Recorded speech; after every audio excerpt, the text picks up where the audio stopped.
নমস্কার সবাইকে, কবিতার রান্নাঘরে। আজকে আমি আপনাদের করে দেখাচ্ছি চুনো মাছ দিয়ে টক। চলুন তাহলে দেখে নিন রেসিপিটি।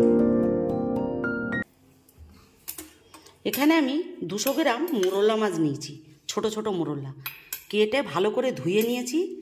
ধুয়ে এবারে আমি এতে সামান্য লবণ দেব,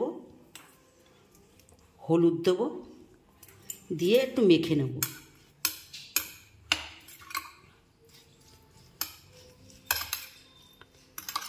এটা আমার মাখা হয়ে গেছে। আমি সাইডে একটা ফ্রাই প্যানে তেল দিচ্ছি, 2 চামচ তেল দিলাম। দিয়ে তেলটা আমি গরম হতে দেব। তেলটা আমার গরম হয়ে গেছে, এবার আমি মাছগুলো দিয়ে দিচ্ছি।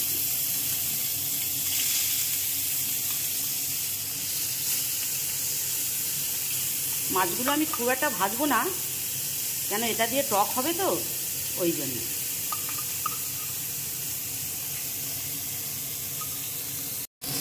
এটা আমার ভাজা হয়ে গেছে, এবারে আমি নামিয়ে দেবো।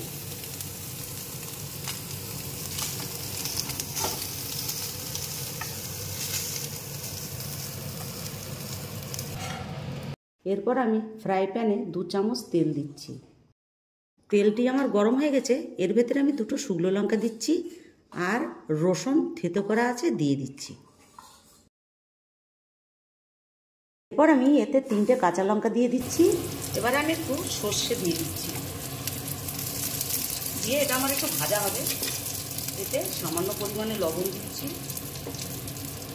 আর একটু হলুদ দিচ্ছি, আর এখানে একটু 1/2 চামচ আদা বাটা দিচ্ছি।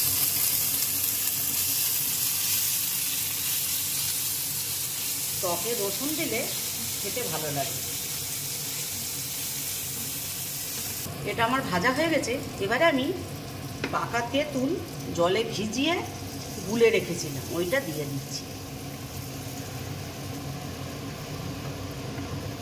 দিয়ে ভালো করে মশলাটাকে মিশিয়ে নেব। এর ভেতরে আমি আর একটু জল দেব।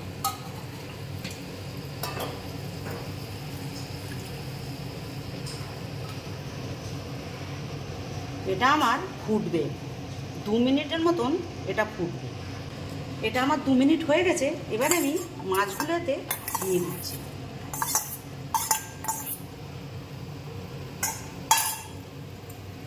মাছগুলো দিয়ে আমার 1 মিনিটের মতন এটা ফুটবে।